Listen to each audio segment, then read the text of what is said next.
जय हिंद स्टूडेंट्स। तो आज हम लोग फंक्शन में पढ़ने वाले हैं कंपोजिशन ऑफ फंक्शन। देखिए कंपोजिशन ऑफ फंक्शन क्या होता है, क्यों इसका नाम कंपोजिशन ऑफ फंक्शन पड़ा। तो देखिए इसको मैं एक एग्जांपल से आपको बता रहा हूं। जैसे हमने लिखा y equal to sine x, sine x क्या है, एक फंक्शन है। और दूसरा फंक्शन लिखा y equal to sine cos x. तो देखिए कॉस एक्स भी एक फंक्शन है और साइन एक्स भी एक फंक्शन है। तो x के जगह पे क्या आ गया, कॉस एक्स आ गया। तो अब ये कंपोजिशन हो गया, फंक्शन ऑफ फंक्शन हो गया। ठीक है, तो यहां पे हम इसको कहेंगे function of function, function of function.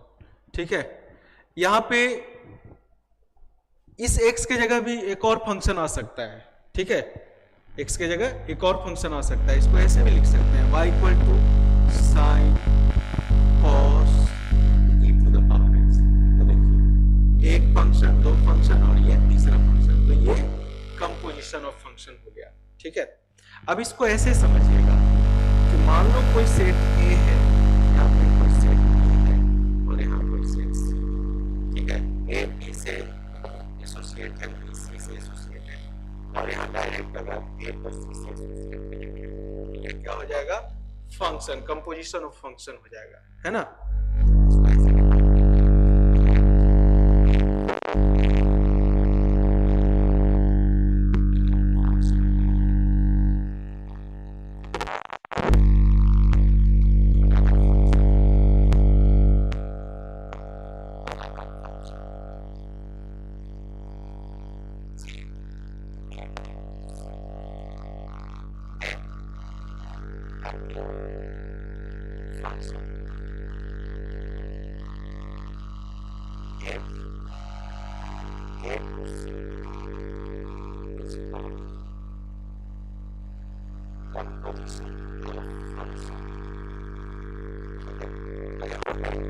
आपका ए टू सी जो है ये कंपोजिशन हो जाएगा किसका, ए एंड बी का। अंडरस्टूड। अब देखिए इसको एग्जांपल से कैसे मान लो आपको यहाँ पर क्या है फंक्शन एफ। क्वेश्चन किस तरीके का पूछा जाता है, तो यहाँ पे फंक्शन एफ दिया हुआ है साइन एक्स और जी एक्स फंक्शन दिया हुआ है एक्स। ठीक है, तो एफ एक्स दिया हुआ है साइन एक्स और जी एक्स क्या दिया हुआ है, मॉड एक्स। तो आपसे पूछेगा कि फाइंड हॉग, फाइंड हॉफ, गॉफ एंड गॉफ, इस तरह से आपसे पूछेगा। तो देखिए इसका मतलब एफ ऑफ जी एक्स हो गया। अब एफ फंक्शन का डोमेन क्या बन गया, एफ फंक्शन का डोमेन जी एक्स बन गया। तो यहां इसको कैसे लिखेंगे, तो इसको हम इस तरीके से लिखेंगे, देखिए ध्यान से।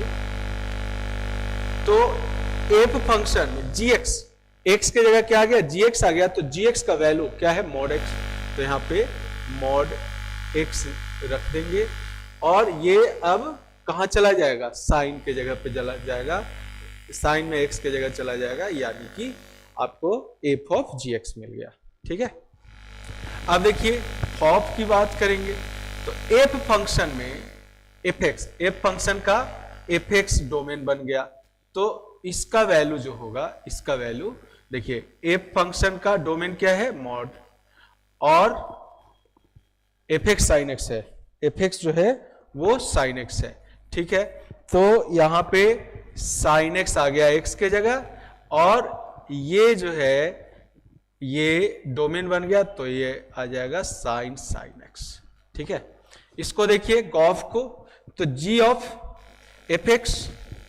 अब एफ एक्स आपका क्या है, एफ एक्स है आपका साइन एक्स, तो यहां पे जी साइन एक्स हो जाएगा और जी फंक्शन जो है वो मॉड एक्स है, तो इसके जगह एक्स के जगह साइन एक्स आ गया, तो यहां पे साइन एक्स चला जाएगा, यानी कि मॉड साइन एक्स हो जाएगा। इस तरह से हम यहां पे गॉफ निकालेंगे। अब गॉग कैसे निकालेंगे, तो गॉग का मतलब जी ऑफ जी एक्स, गॉग का मतलब क्या है बेटा, जी ऑफ जी एक्स। अब यहां से इसी फंक्शन में, है ना, आपका x के जगह gx आ जाएगा, ठीक है। तो यहां पे ये मॉड ऑफ gx बन जाएगा और gx क्या है, तो मॉड ऑफ मॉड x, ये आपका आंसर आ जाएगा, ठीक है। तो इस तरीके से आप फाइंड आउट कर सकते हैं। अब आगे देखिए, कुछ इंपॉर्टेंट क्वेश्चन मैं आपको करवा देता हूं जिस टाइप का क्वेश्चन एनडीए में आता है। देखिए, कहता है कि if fx is equal to a minus x to the power n whole to the power 1/n, कहता है कि फाइंड f ऑफ fx, आपको f of fx find out करना है। This is very important for NDA examination, ठीक है। अब देखिए कैसे आप फाइंड आउट करेंगे। तो बेटा f ऑफ fx का मतलब है कि fx तो यही है ना। तो f ऑफ fx निकालने के लिए आप f फंक्शन का जो डोमेन लेंगे वो fx का वैल्यू लेंगे, यानी a minus x to the power n का होल पावर 1/n। अब ये x के जगह आ गया, देखिए, तो इसको x के जगह लेंगे तो आप ध्यान से देखिएगा, तो x के जगह उसी फंक्शन को रखने के लिए a माइनस तो लिखना पड़ेगा। अब यहाँ x है तो इसके जगह पूरा आ जाएगा a minus x to the power n whole power 1/n, है ना। अब x के जगह ये आ गया, अब इसका होल पावर क्या होगा, n, और फिर इसका होल पावर ये वाला 1/n यहां आ जाएगा, ये 1/n यहां आ जाएगा। तो देखिए अब इसका आंसर क्या आ जाएगा, तो यहां पे ये n से n कैंसिल हो जाएगा, तो ये आपको दे देगा a minus minus minus plus, चूंकि ये कैंसिल आउट हो गया, तो a plus x to the power n, ठीक है, a plus x to the power n minus a to the whole power 1/n, तो ये cancel, x to the power n का whole power 1/n equal to x आ गया। तो यहां से आपको जो आंसर मिल रहा है वो क्या मिल रहा है, x, ठीक है। अंडरस्टूड है। तो बहुत ही इंपॉर्टेंट क्वेश्चन है, इस टाइप का क्वेश्चन आ जाए तो आपको इस तरीके से करना पड़ेगा, ठीक। अब देखिए फिर किस टाइप से क्वेश्चन आएगा, if fx is equal to 1 minus x upon 1 plus x, और आपसे कहेगा कि find domain of f of fx, ऐसे क्वेश्चन आ जाएगा। तो अगर आपसे f ऑफ fx का डोमेन फाइंड आउट करने के लिए कह रहा है तो ध्यान से देखिएगा, पहले आपको f ऑफ fx, क्योंकि कंपोजिशन ऑफ फंक्शन एक नया फंक्शन बनता है, ठीक है। तो f ऑफ fx अब आपको यहां पे निकालना है। तो देखिए ध्यान से, ये हो जाएगा क्या, fx वैल्यू यहां x के जगह चला जाएगा, मतलब 1 minus fx upon 1 plus fx, और fx का जो वैल्यू है वो क्या है, 1 minus x upon 1 plus x upon 1 plus 1 minus x upon 1 plus x. यहां से एलसीएम ले लेंगे तो एलसीएम हो जाएगा क्या, 1 प्लस एक्स, और ये हो जाएगा 1 plus x minus 1 plus x upon 1 plus x plus 1 minus x upon 1 plus x, ये कैंसिल हो जाएगा, ऊपर 1 कैंसिल हो जाएगा और नीचे x कैंसिल हो जाएगा, तो ये आ जाएगा 2x अपॉन 2, यानी कि 2x आ जाएगा। यहां भी x आ रहा है, तो इसका डोमेन पूछ रहा है, तो डोमेन x आ गया यहां पे, तो डोमेन क्या हो जाएगा, रियल नंबर, है ना। तो इसका डोमेन जो है वो हो जाएगा रियल नंबर। इस तरीके से क्वेश्चन पूछा जाता है, ये भी एनडीए में पूछा जा चुका है क्वेश्चन। तो ध्यान से देखिए नेक्स्ट वन। अब देखिए एनडीए में इस टाइप का क्वेश्चन पूछा जाता है कि if f of gx is equal to mod cos x and fx is equal to mod x, then gx is equal to what. अब आपका ऑप्शन ए रहेगा मॉड x, बी ऑप्शन रहेगा cos x, C option रहेगा mod cos x, और D option जो है वो आपका कुछ हो जाए यहाँ पे मॉड एक्स ऐसे करके, ठीक है। तो जब भी इस टाइप का क्वेश्चन पूछा जाएगा, और हमेशा पूछा जा रहा है आजकल इस टाइप का क्वेश्चन ट्रेंड में है, जब मैं पी वाई क्यू करवाऊंगा तो आप देखिएगा इस टाइप का क्वेश्चन आता ही आता है, एक क्वेश्चन तो कहीं नहीं जा रहा है आपका, ठीक है। चलिए तो देखिए कैसे करेंगे हम इस टाइप के क्वेश्चन को। तो यहां पे आप देखिए जीएक्स के जगह पे क्या रखेंगे, तो ऑब्वियस सी बात है कि ये मॉड एक्स है, जीएक्स के जगह पे कॉस एक्स से रखेंगे तो ये सेटिस्फाई करेगा। बस आपको यहां से ऑप्शन से रख के सेटिस्फाई करवा लेना है, ठीक है। तो आपका आंसर हो जाएगा कॉस एक्स, है ना।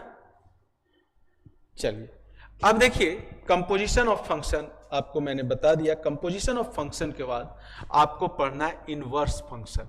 क्या पढ़ना है? Inverse function.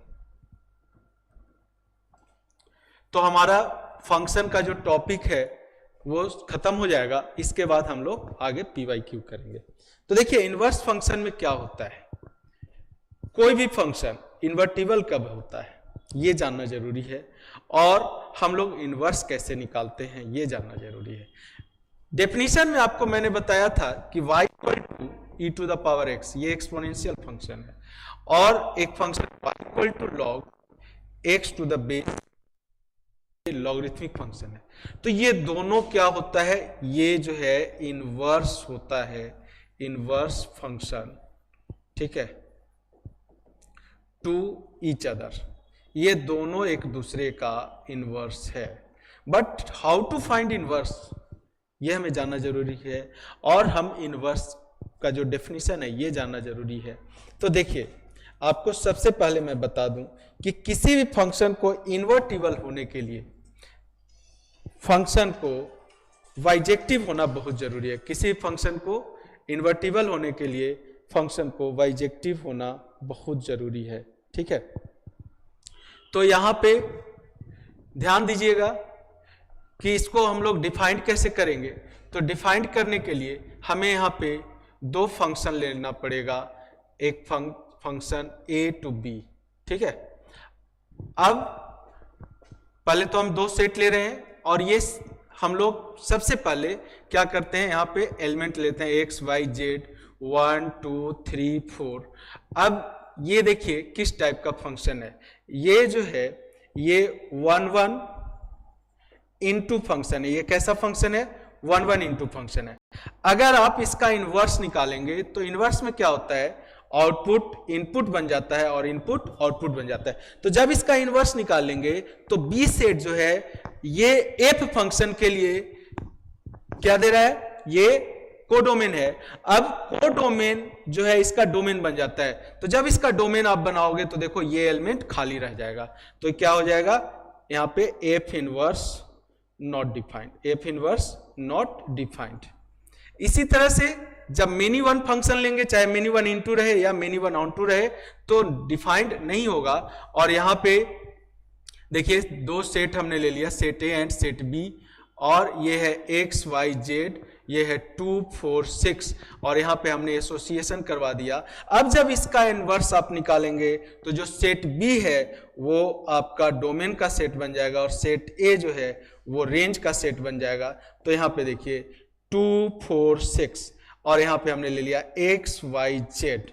तो ये जो है आपका फंक्शन का डेफिनेशन को यहां पे फॉलो कर रहा है। तो ये कैसा फंक्शन है, ये है 1 1 ऑन टू। तो 1 1 ऑन टू का देखिए इनवर्स जब निकाल रहे हैं तो ये डिफाइंड हो रहा है। इसका मतलब कि 1 1 ऑन टू फंक्शन जो है वो इन्वर्टिबल होगा। तो यहां पे हम कह सकते हैं कि only 1 1 onto mapping of function बता रखे हैं, इसको हम लोग बाइजेक्टिव फंक्शन भी बोलते हैं। ये भी क्वेश्चन यहां से क्वेश्चन आ जाता है एनडीए में कि कौन सा ऐसा फंक्शन है जो इन्वर्टिबल होता है। तो ओनली 1 1 ऑन टू फंक्शन यानी बाइजेक्टिव इज इन्वर्टिबल, ठीक है, क्लियर होगा। अब देखिए हम लोग इनवर्स कैसे फाइंड आउट करते हैं, हाउ टू फाइंड इनवर्स, ठीक है। हम लोग इनवर्स कैसे फाइंड आउट करते हैं। तो देखिए सबसे पहले हमने फंक्शन लिया F x is equal to sine x, ठीक है। तो साइन एक्स तो ट्रिग्नोमेट्रिक फंक्शन हो गया, ये इनवर्स ट्रिग्नोमेट्रिक फंक्शन में आएगा।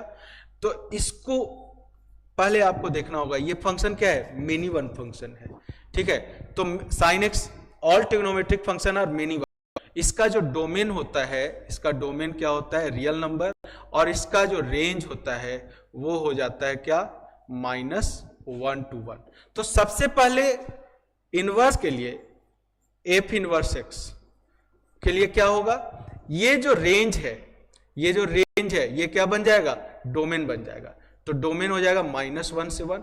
और यहां पे देखिए साइन एक्स का डोमेन होता है रियल नंबर, लेकिन ये मेनी वन हो जाता है, लेकिन इसको 1 1 करने के लिए हम लोग इसका प्रिंसिपल वैल्यू लेते हैं, और वो प्रिंसिपल वैल्यू क्या हो जाता है, वो हो जाता है -π/2। ये अब 1 1 on 2 बन गया।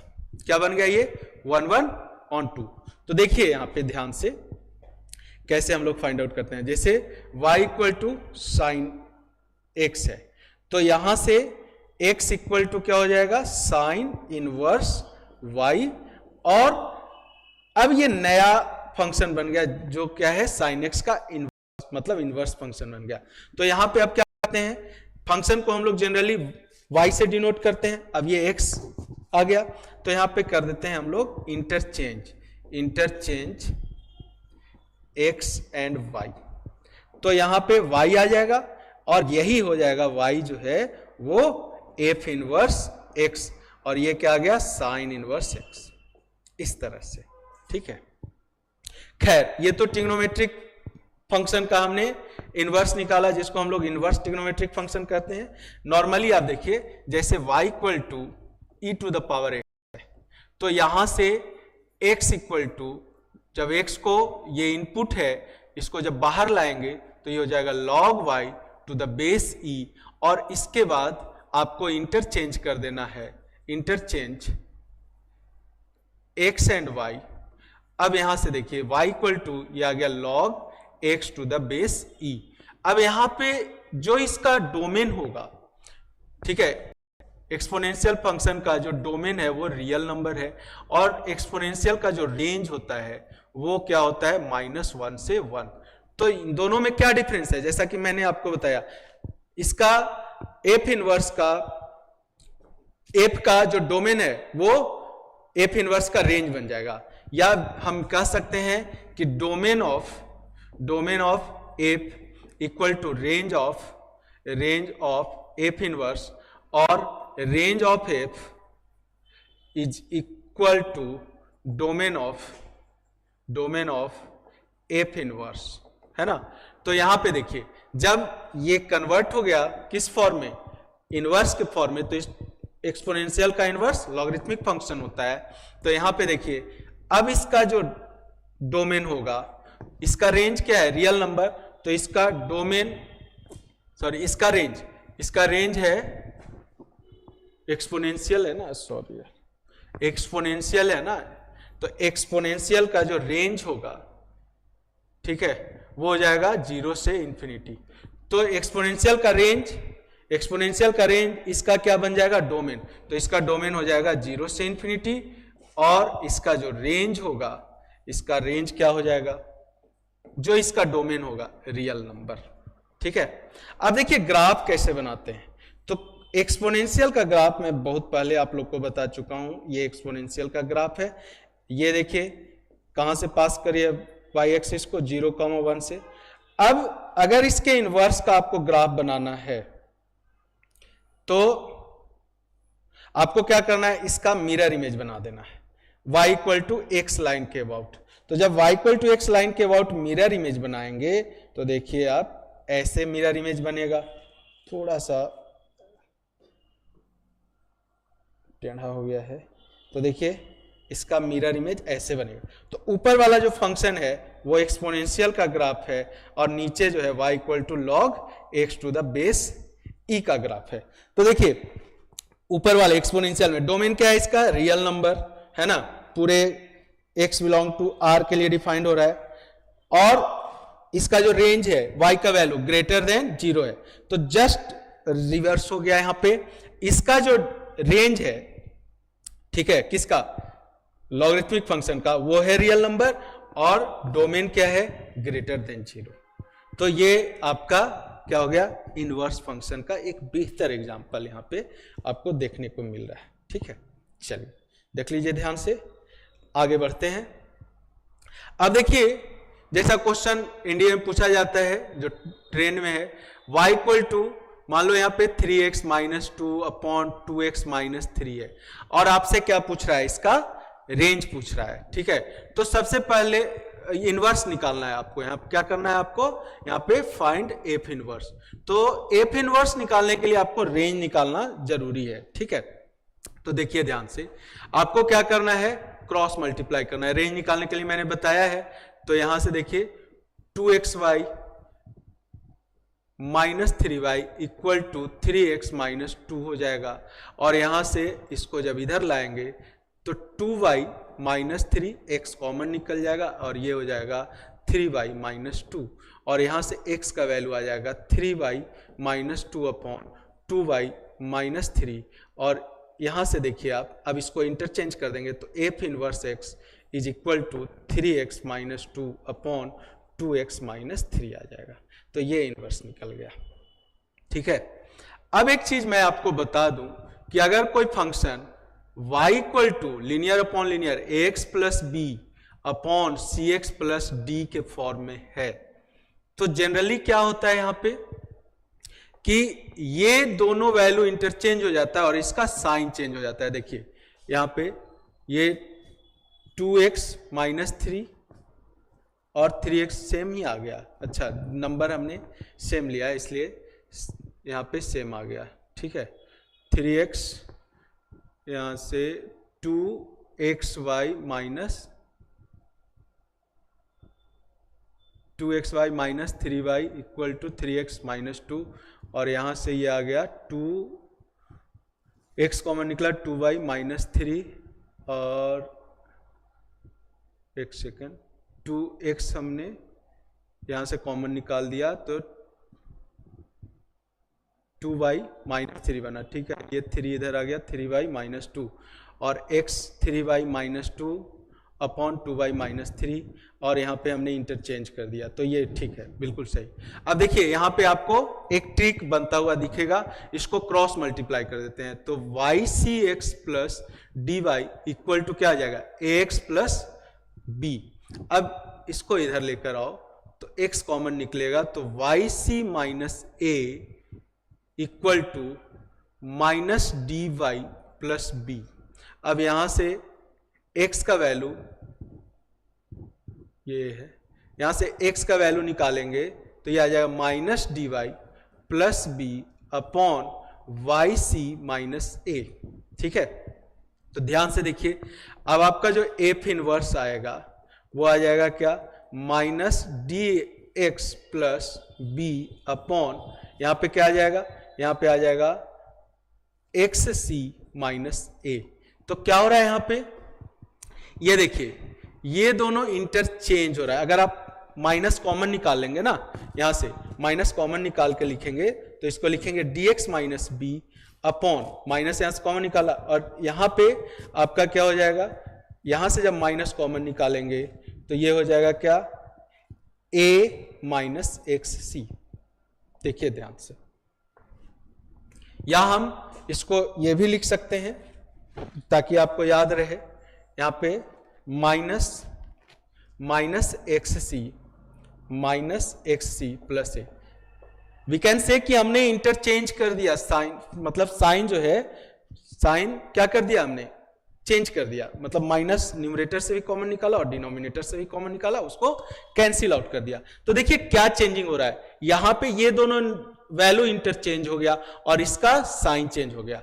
मतलब आप अगर इस तरह से दिया रहेगा ax plus B upon C x plus D, आपको कुछ नहीं करना है, इन दोनों को इंटरचेंज, इसको क्या करना है, इंटरचेंज, और इसका जो है, इसका हमें क्या करना है, साइन चेंज। ये आप याद रखिए, डायरेक्ट आप आंसर लिख सकते हैं। ठीक है, जैसे आपको एक एग्जांपल और देता हूं यहां पे, जैसे लिखा हुआ है F x equal to 3x plus 5 upon 7x minus या प्लस 8 ले लेते हैं, तो एफ इनवर्स एक्स आप डायरेक्टली लिख सकते हैं क्या, इन दोनों को इंटरचेंज कर दीजिए, तो 8x और यहां पे 3 आ गया, और यहां पे साइन चेंज कर दीजिए, तो -5 माइनस 7x, अब इसको कोई रोक नहीं सकता, ये 100% आपका आंसर सही है। तो देख लीजिए, आपको अगर कोई डाउट लग रहा है तो मुझे बताइएगा।